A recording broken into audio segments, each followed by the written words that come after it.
Anti-regime protests rock the mullahs, and Nancy Pelosi doesn't seem too happy about it either. We'll get into that. Plus, Cory Booker is out of the presidential race. But is the Bloomberg factor going to make a difference going forward? The FISA government self-licking ice cream cone is upon us. And also, which prison should trans women be put in? That and more coming up.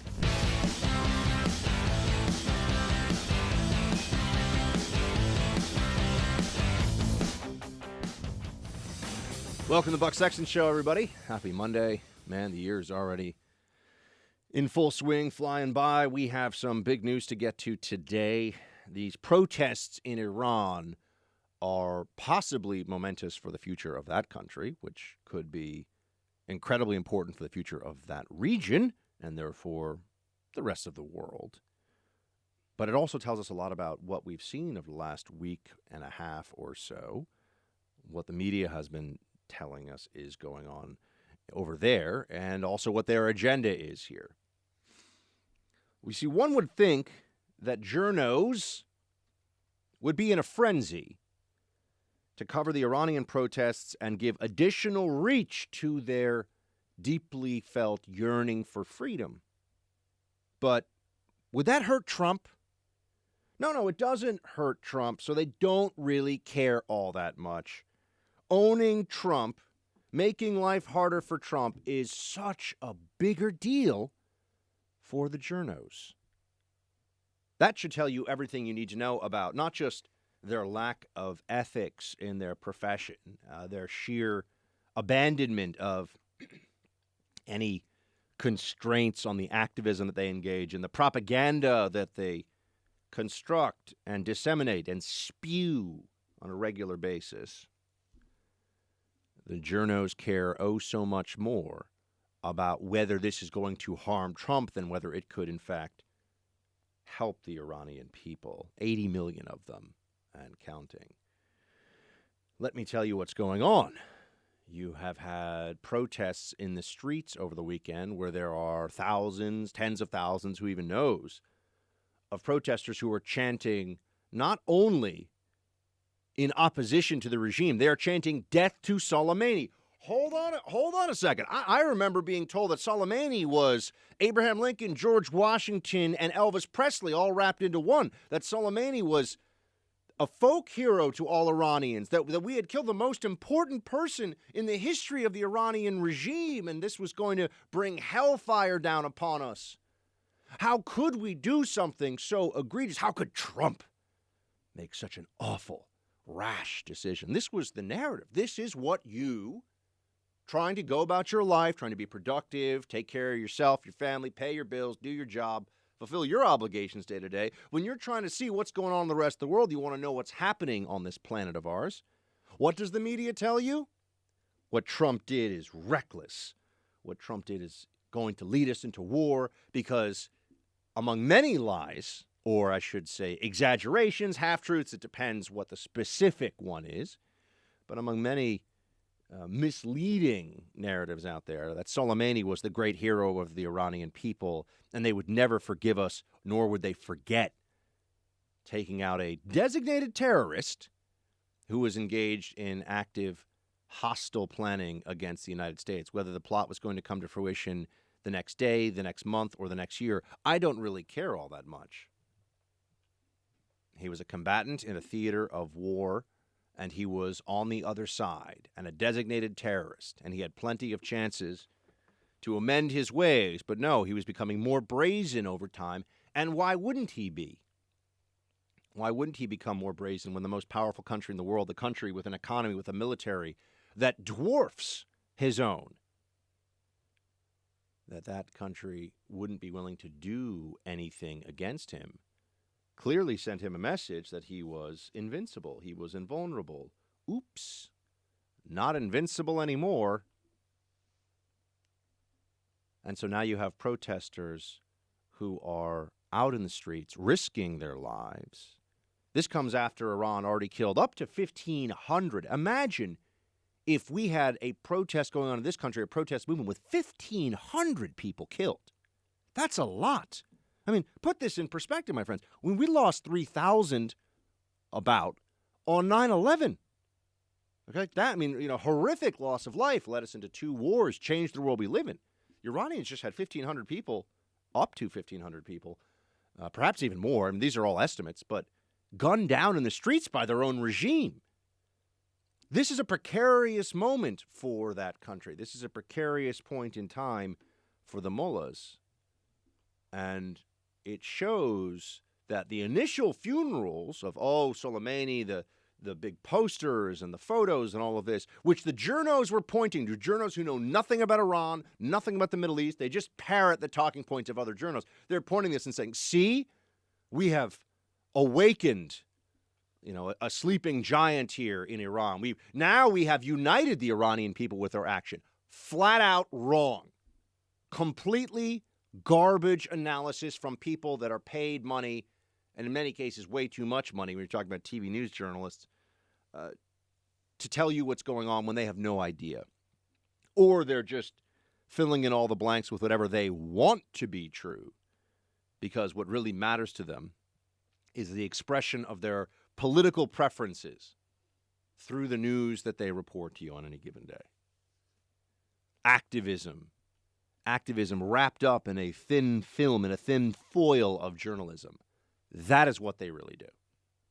And now we see that on full display for all of us. They were quite wrong. I was on Outnumbered last week talking about this issue. We'll play some of the audio for you because the protests were being used. Remember the media, Martha Raddatz, look at the protests against the killing of Soleimani. That was a somber, we need to reflect on this because why? Killing Soleimani was a Trump thing. This is all about Trump. It all comes back to Trump. Even if you don't care about foreign policy, our foreign policy in Iran is merely used as a proxy battle for anti-Trumpism by our own media. They don't care what happens to the Iranian people. They don't care about oil prices or any of this other stuff. What does this mean for Trump? What does this mean for the Republican Party, for conservatism in America, for the opposition, the political opposition to the libs' worldview and their lust for power and the reestablishment of a liberal president and administration in the White House? That is the overlay for all of this. Because their Mideast analysis, I can't tell if they're so wrong because they're so ignorant about this part of the world, because I will tell you, many journalists read very few books. A lot of them don't write their own books, and they don't read any books either. They don't know anything. They know how to achieve in their own little industry, in their own little way, power. They know how to connect themselves to people in power. They know how to play the game, to play the system, to get their face out there so you see them. They don't bring any real knowledge to you. They don't bring any analysis, any context, anything worth hearing. They feed their audiences what they think their audiences want to hear. A worldview where Trump is always wrong, where his supporters are always dumb, where everything he does is always evil, and whatever they support is the only truth. There could be no opposition to it even made in good faith. That worldview explains how they get Iran so wrong. Now we have people who are risking death. It's a very different thing to go out and protest when you know that there will be the Basij, the militia, if you will, of the Iranian Revolution that goes around, the brown shirts of the mullahs, goes around beating people, acting as street thugs to enforce the political and cultural dictates of the regime. I mean, how many of the journalists even know about the Basij? Very few. But you want to avoid them coming to your house and finding you staying home when the big protests happen. So the numbers you see out in the streets in a society that is a tyrannical theocracy, as really any theocracy would be, the people that are out in the streets in this theocracy are doing so perhaps because they have been brainwashed, perhaps because they directly benefit from the regime, or the most sympathetic position, obviously, they just don't want to be attacked in their own homes in front of their own families, so they go out and they march with all the others. They feel like they have no choice. They have a metaphorical gun, or in some cases an actual gun, to their heads. But the people that are out now protesting against the regime, a regime so incompetent, so reckless, that it would shoot a plane full of its own people, as well as dozens of Canadians and dozens of and many Ukrainians, out of the sky as a show of, as part of its show of force against the United States, which was only even happening because they kept poking us and the Trump administration and our military for months and months and months. They are so stupid that they can't even do saber rattling properly. The Mullahs are so inept, their regime is so sclerotic, incompetent, foolish, self-dealing, and corrupt that they can't even look tough for a day or two without messing up. And young people see this and they say, these are the idiots in charge? This is what we have to deal with? The economy is going down the toilet. We have all these restrictions on us. We can't be part. The rest of the world, believe it or not, because the press won't tell you this, the rest of the world is getting richer and happier and living longer and healthier lives all the time. Iran gets left out of that whole thing. And if you're some, brainwashed child of the revolution, so to speak, somebody who really believed in the mullahs taking a revolution that was happening and seizing it for themselves, it was really a counter-revolution to the 1979 revolution, which so often happens, right? It's the people have a legitimate grievance. They want to get rid of the ruling class, and then a new ruling class just asserts itself. This is how you get the ex-communist dissident Milovan Djilas writing The New Class, which was specifically about this, how this played out in the Soviet system, and whether we're talking about in Yugoslavia, anywhere in the Soviet Union. Oh no, the old elites are gone, and we're going to have egalitarianism and fairness. Oh, actually, psych, that's not going to happen. The old elites are gone, but now you just have a new series of even more brutal and thuggish and incompetent and inept and gluttonous elites plopped on top of society. And now you've already had your revolution, so what are you going to do, another one? That's what's going on in Iran. The people that are out there now protesting against the regime, they risk death in real time. They risk being shot down where they stand, and yet they're still going out there and marching. We had, Martha Raddatz from ABC News. Is she doing, teary-eyed protests and standing in solidarity? Stand in solidarity with the Iranian people. Don't be bystanders in this. Don't just be journos. These are people that want freedom. The same way that we have a kinship, we have a brotherhood and sisterhood with the Hong Kong protesters against the Chinese autocracy, we should have those feelings, and it should be expressed by our journalists. They take sides so often. Why won't they be firmly on this side and do so with gusto, like they care? No, I know they'll dance around and say, oh, we're covering it. Yeah, they're covering it like they're telling us the weather. Look at the way that they discuss Trump. Look at the way that they present anything that could be negative for Trump. It's always the end of the world. It's always catastrophe, impending catastrophe.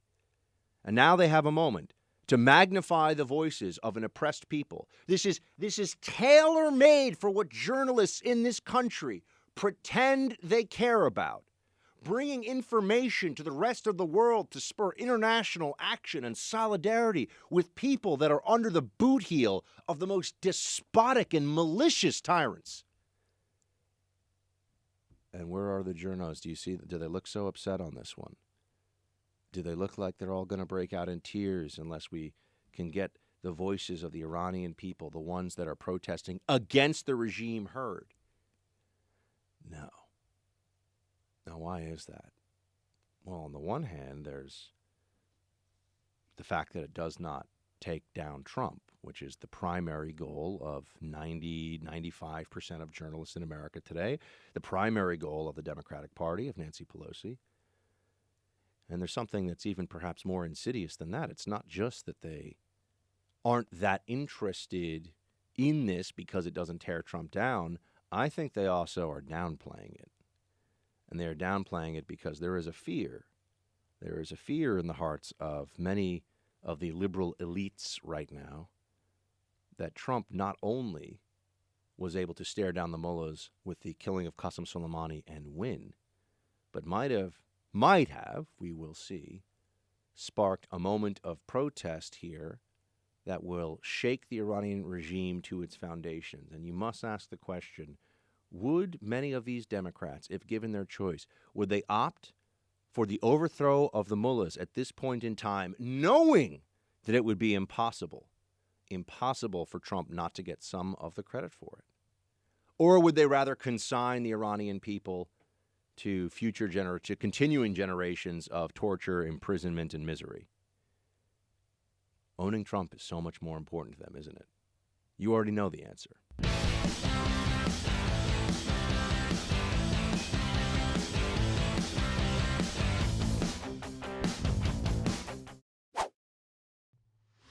Team, I mentioned talking about this issue last week on Outnumbered when I said that on the record that this was, for millions of people to see, that killing Qasem Soleimani was the right move, and that the way journalists were covering protests seemed like they were rooting for the bad guys. Here's just, now that we see there's other protests, just play a little bit of this, Producer Mark.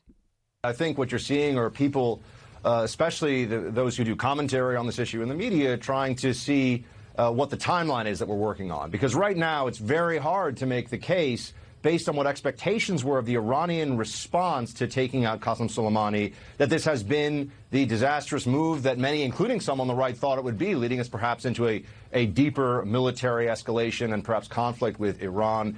People are going to say that we don't know yet, that we have to wait. But just based on what the initial parameters were, this has to be seen as the president establishing a red line that may, in fact, change Iranian calculations going forward. And the huge response from Iran just did not come. That's actually from Howie Kurtz's show Media Buzz. Still excellent analysis, though, that it's very well. We want Outnumbered, Producer Mark, which was on Tuesday. It's all right. We'll get to that. We'll get that later. That was still great, though. I know. When I say Producer Mark, I have a brilliant piece of analysis that I want to play for the audience because it looks even more correct now in retrospect. He has so many to choose from, so I can't give him too much of a hard time about that. Everything I said there, of course, I think is very much the case. That was on Media Buzz yesterday with Howard Kurtz. But the establishment of a new red line, shaking things up, changing things. We often hear of Trump draining the swamp. He also came in to approach diplomacy and foreign policy and international relations in a different way. We've been dealing with Iran for this version of Iran, this Iranian regime, since 1979. You just go through presidencies here, Carter and then Reagan and then Bush and then Clinton and then Bush and then Obama. And, who managed to do anything to really show the mullahs who's in charge when push comes to shove, who really gets to make the call, us or them? No one's been able to come up with a way to change that calculation. Trump may have just done that.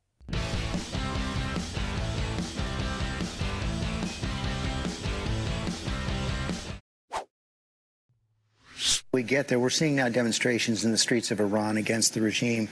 Do you support those protesters, and would it be a good thing if they brought the regime down? Well, the protesters are protesting, as I understand it, this brand of protesters, about the fact that plane went down, and many students were on that plane, and these are largely students in the street.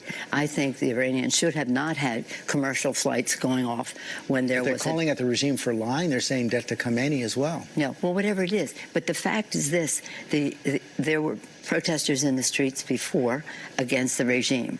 After the taking out of Soleimani, there were protesters in the street joined together, as you know, against us. That wasn't good.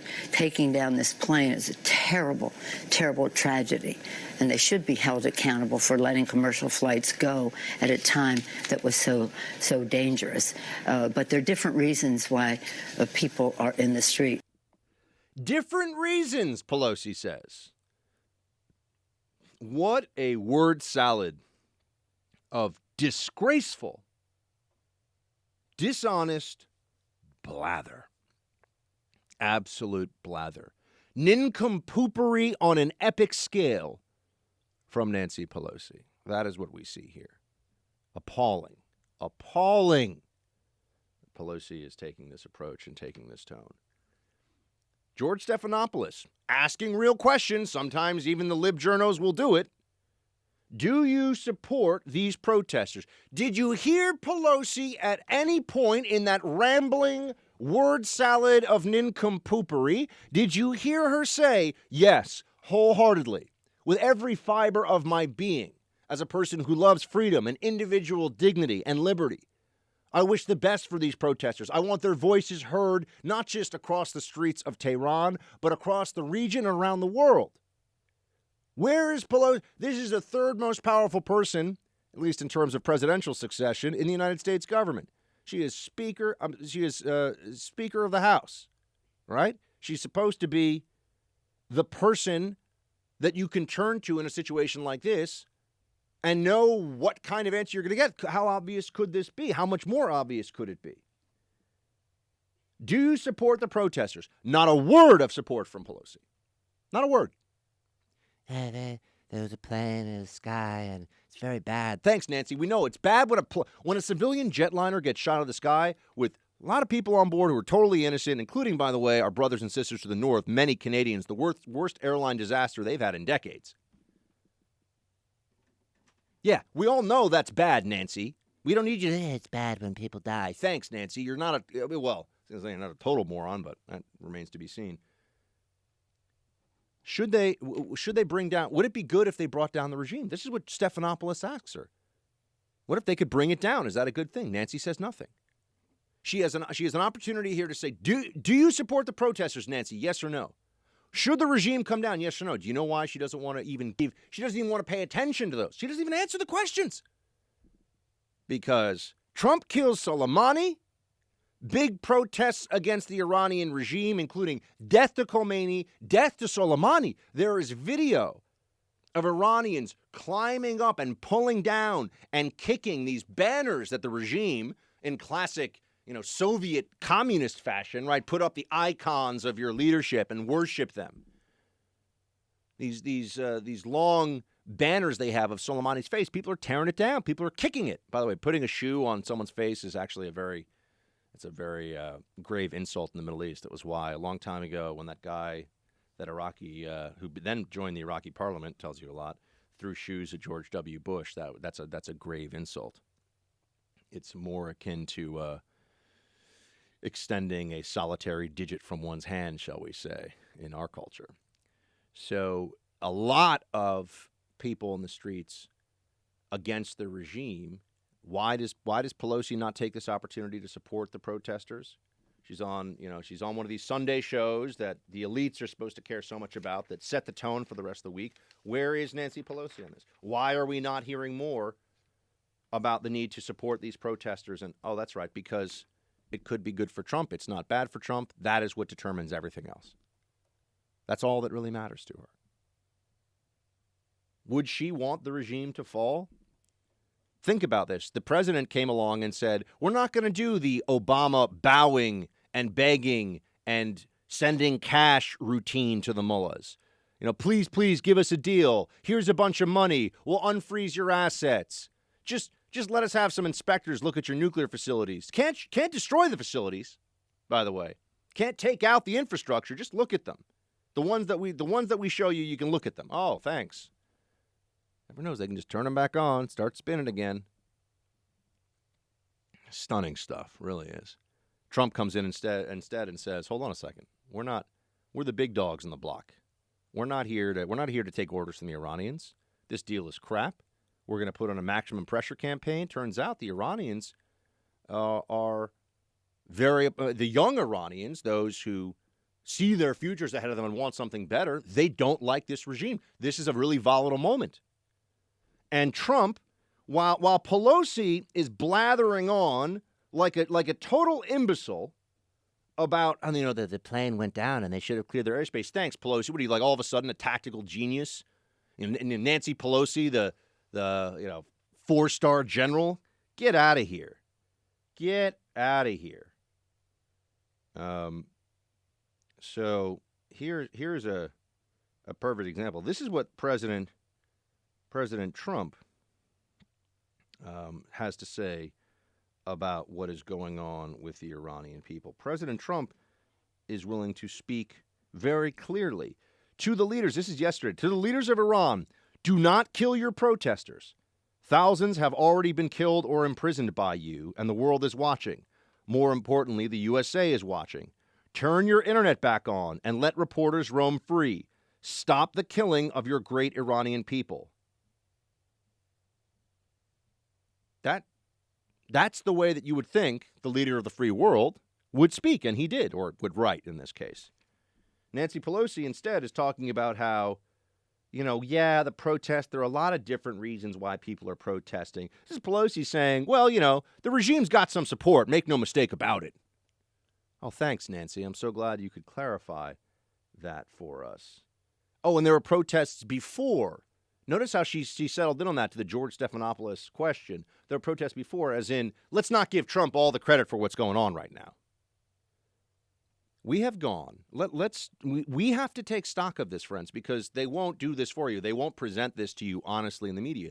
We've gone in the span of a week from what Trump did is reckless, leading us to war and uniting the Iranian people, to what may be the most volatile moment for the mullahs since 1979, showing the entire world that there are plenty of Iranians who hated Soleimani and what he was doing. The spreading of terror throughout the Middle East is not something that the Iranian day-to-day people, the Iranian folks support and want. And Trump has also changed the calculation of the mullahs, stared them down for the first time. Really, go back to when? I don't even know. Reagan? When was the last time somebody stared the mullahs down and won? All that has happened in the span of a week. And what is Pelosi telling you? Oh, well, she's upset that they didn't clear their airspace. As if the protests in the streets are just about that. That's what she's trying to pretend here. Oh, they're upset because of the plane. No, the plane getting shot out of the sky is just another appalling manifestation of the incompetence, the lack of accountability, the lack of efficiency and competency, all these things that this regime in Iran gets away with because it's an oppressive totalitarian state.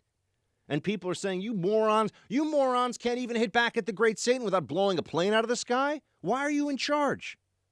It's a perfect moment to push back on the regime. And you might say, Buck, I don't care much about foreign policy. Look, I don't want us invading Iran either, but we always hear about this. Where is the leadership? They talk about how Trump doesn't denounce Putin enough. By the way, a world leader that we have to deal with, where there's no isolating Russia like there's isolating North Korea or even Iran. You can't do it, right? But Democrats, though, they were banging war drums. I mean, it sounded like you would have had, Adam Schiff and Nancy Pelosi and Chuck Schumer, ready to invade Moscow on a day's notice when it was bad for Trump and the whole Russia collusion fiasco. Now here we are with the Iranians, and it's bad that they shot a plane out of the sky. I understand that some people are mad about that, but there are some people that really like Soleimani. So what Trump did was really scary. It's all, when you look at it through this prism, notice how it's all so clear. Notice how everything that I have told you here in the Freedom Hut, and I don't mean to be, I know so there's so many radio hosts that I know out there who are always, I'm so smart and amazing, whatever. I make mistakes. I'm honest with you about that, and I try to be a real person here every day. But I'm not wrong on this. I haven't been wrong on this one iota, not one little bit, because I understand the prism that the media is trying to present these facts to you. And then also I worked on the Iraq desk of the CIA and understand these dynamics and how it's been for a long time. So that's where we are right now. But that Pelosi answer was really, in some ways it was actually perfect. I'm really glad that she gave it, because now it would be impossible for anyone to think the Democrats are doing anything other than playing politics here, other than making sure that their own parochial political interests are being represented and being advanced by the narrative of the media on any given day. Forget the Iranian people, the Democrats say. They're not helpful to us right now because they want freedom, and they've seen that the emperor not only has no clothes, the emperor in Iran is not invincible. Soleimani is not invincible. I've got an idea, Democrats. Why don't you take this one and run with it? Maybe we have shown the Iranian people that they're tormentors, they're jailers, they're imprisoners, those who are actually doing that and those who are part of that apparatus for the mullahs. They are not invincible. They can be defeated. They can be taken out. They can be killed. That changes the dynamic, doesn't it? It changes the calculation. People think if Soleimani is not untouchable, who else is not untouchable? Who else can no longer get away with pulling people from their families in the middle of the night to torture them and make them disappear forever? Maybe the mullahs don't have the ability to continue this forever. You would think that Democrats, if they cared about human freedom and dignity, would seize upon this narrative to assist their Iranian brothers and sisters, but they do not. They do not because it is not effective in hurting Trump. And hurting Trump is the single most important thing for all of them.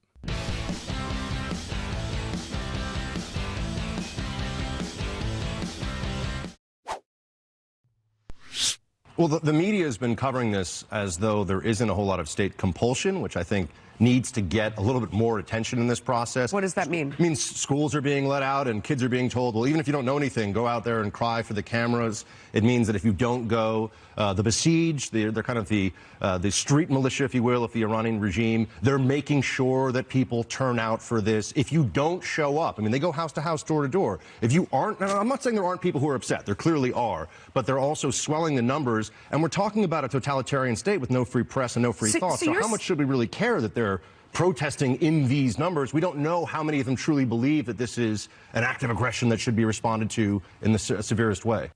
And now we see there are a lot of people protesting against the regime. Gee, how did I know this? Maybe some skepticism from the journalists. While Martha Raddatz is out there, look at the numbers of the protests. Oh my gosh, what has Trump done? The Iranian people are streaming into the streets. Oh no, what will we do? Oh, maybe a bit of skepticism about whether those kinds of state-compelled shows of union and solidarity aren't in fact representative of the will, of the thoughts, of the aspirations of 80 million people in that country. I was able to figure that out. Why weren't all these journos? They were live streaming the funeral of Soleimani from his hometown in Iran on ABC News. I'm surprised you didn't have ABC News reporters showing up, dressed all in black head to toe in solidarity or in mourning. At what point is mirroring Iranian propaganda is putting it out there, platforming it, promoting it? We should ask that question. You might say, Buck, why would they do that? I mean, Iran is an enemy state and all these other bad things. Yeah, well, because remember, the storyline was Trump did this thing, and now there's this huge surge and terrible things and war in the Middle East and war with Iran and all these awful things are going to happen. And then, no, wait a second. That was a very myopic, a very limited view of the circumstances. And now we see that there's actually this movement of youth out in the streets that are risking their lives. How much do they really care about? When you protest and you could get killed, you really care. When you're protesting and you're going to get a high five from the secret police as you're walking by them, why are you really there? We don't really know.